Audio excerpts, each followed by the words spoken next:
So you've got a special car and you want to take it to an event. Yet if you've been paying attention as of late, not all car shows are created equal, especially considering that the definition of collector cars has morphed over the years. Knowing that, join me as we go to something that is the ultimate nerd fest, but is also simultaneously not a car show.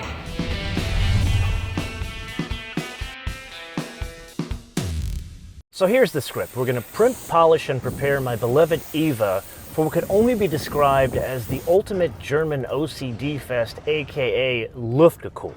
But up until recently, Luftgekühlt was only open to air-cooled cars, hence the name. But they recently made a change where they were going to include the unwashed masses like me that had water-cooled cars. This show was going to be bigger, it was going to be expanded. Put another way, the vision was to create a show for all Zuffenhausen devotees. So the folks behind the original Luftgekühlt concept, many of them Porsche royalty in their own right, set about the journey of coming up with a name that would capture this hybrid event. The result is one that could only be described as creatively German. Air, water.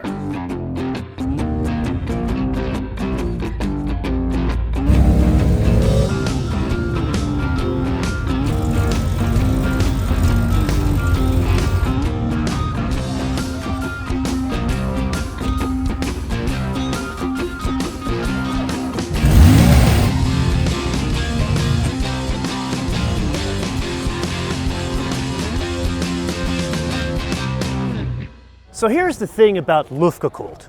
It's not a car show. Yes, controversial opinion, but follow my logic here. Yes, you have cars that you don't see other places. Yes, you have cars that you do see other places. But really what this is the meeting of set design with unique backdrops and the way in which everything is merchandised. I know that sounds like a marketing term, but take a look here. You have a race car on a dirt track mixed with Cayennes, old rally cars, and sort of reinterpreted safari cars, all in the same place. And this is just one stage or set throughout the entire venue. There's more that bring up different, like racing backgrounds, cars on grass, even cars inside of barns. That's what stands out about this and why it's not a car show.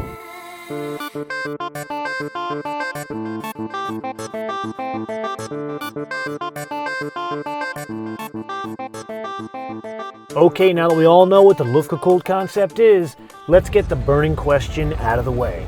Was combining the air and the water a good idea? And it's here that we have two answers to this question. The harder one we'll save to the end of the episode, which brings us to the easy answer, which in my eyes was a resounding yes. But before you crucify me as a water-cooled owner, that's not the reason why I say yes. Rather, I've always been a huge freak for Porsche 928s. Not so much 944s, but definitely 928s. And that added so much dimension to this show. Now, what exactly do I mean by dimension? Well, anyone that knows 928s knows there's nothing more expensive than a cheap 928. And those are usually the cars you see at local car shows or just driving around. Here you saw everything from the unobtainium to the car that's still daily driven, but you could eat off the engine. I'll even go so far as to reusing the term merchandising because the organizers went about a very creative path in which to mix the 928s amongst the more traditional cars. And that in turn brings us to the real win here, which may put me in jeopardy of losing future Porsche allocations, but I'll say it, there were less Porsche nerds. You had regular car people, you had people that brought their families, you had people that brought their kids, and most importantly, you had people that brought their dogs. Lots and lots of dogs, which made the whole event more approachable, more laid back. And I'll even share a little behind the scenes story. Yes, there were some things that I had to get done, specifically at interior project you now know about, and I had to source this part I couldn't find from my friend Petru, Studio Paguzzi in Gardena, California. This man is an artist when it comes to upholstery. You see, the car I'm sitting in now is his personal 944. And yes, I'm sitting in a car with these stunning seats that has Alcantara with his own personal description of the car that has been laser etched into the Alcantara. He designed the seats even down to the steering wheel with the Porsche script in the steering wheel. But here's the catch. There was no interior in this car 24 hours ago. 48 hours ago when I first saw it, none of the pieces were finished. He was still working on some of the sewing. So I thought I was cutting it close by washing the car last night at like 6 p.m. in gale force winds. He was up till 1 a.m. putting the seats in this car. Now, in all fairness to Petru, not everything was a last minute rush. He made a custom bag for the trunk. This was finished probably about 2 weeks ago. These you can buy. So if you have ever exhibited your personal car at a car show, you know no matter how prepared you may be, there's going to be a frantic lead up to that car show. So if you're into the classic car show circuit, you know a classic car show has arrived when there is a classic car auction that works in conjunction with it. Now, you could say this is a way to make money, but it's also a way to bring more people to the show that are interested in taking a souvenir home. Now, Luftgekühlt, a couple of years old, they're working in conjunction with Broad Arrow Auctions, part of a Haggerty company, and they've put a unique grouping of Porsches together. Some very fancy ones, expensive ones, some regular street cars. And so far, the question's going to be, how are they doing in this inaugural sale? It's about 3 o'clock, so almost to the end of the sale. And by my rough estimation, it's about a 70% sell-through rate.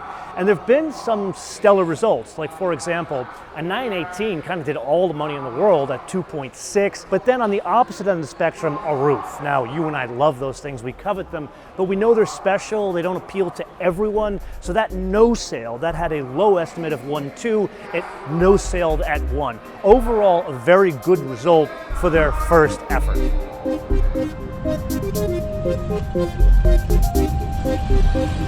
So as you can see, we're getting towards the end of the day, and here we have to have a come to Jesus discussion. You see, we have those questions in life where we have to ask, is there such a thing as too much of a good thing? Now, in this case, I would say no. However, in the growth of a car show, that is possible. Luftgekühlt is one of my favorite car shows. I would say second to Goodwood, but it's one of my favorites because of what we talked about earlier. It's a unique merchandising of cars. It's not a car show, even down to the music, which is crazy loud here right now, but it's unique. It's not like bebop music or stuff you see at normal car shows. Here, every last detail is thought out, which is why I've loved this for many years. So here I am displaying my car for the first time, very excited about it. So I'm asking, are there assigned spaces? Should I get there crazy early? Is it first come, first serve? They say, no, you got an assigned spot. Your gate time is 8 a.m. And I get here, and there's really no nice way to put this. To me, this looked like cars and coffee. This, at least for me, for my personal car, wasn't the Luftgekühlt experience that you see just on the other side of that barn. Okay, so I'm rambling. What am I trying to say? You can clearly see I'm a huge fan of Luftgekühlt and the folks behind it. So this is my loving feedback on moving forward for growing the event. These were two different experiences as a first-time exhibitor. How about as you grow, let's look for opportunities in new venues that don't have the two different experiences, because this I can do anywhere at home. I want to do more of that, and I think as you grow to other places, and that's kind of the thing about Luftgekühlt, it's not in any one place and it moves around and going to new places. Like this summer, I think they're going to Poland. Awesome. But moving forward to grow the event, let's make sure every participant has the same Luftgekühlt experience. Anyway, that's just my 2 cents as a car freak. Bis später. So car shows, whether it's Luftgekühlt or your local show with 50s cars and bebop music, it's kind of about nostalgia. This, it's more about 80s nostalgia. And here is a great example, but for not the reasons that you think. Yes, a 944, yes, there's a cassette tape in there. But that interior, nostalgia from a different era. If you have a keen eye, that is 90s, specifically Nissan 300ZX Z32.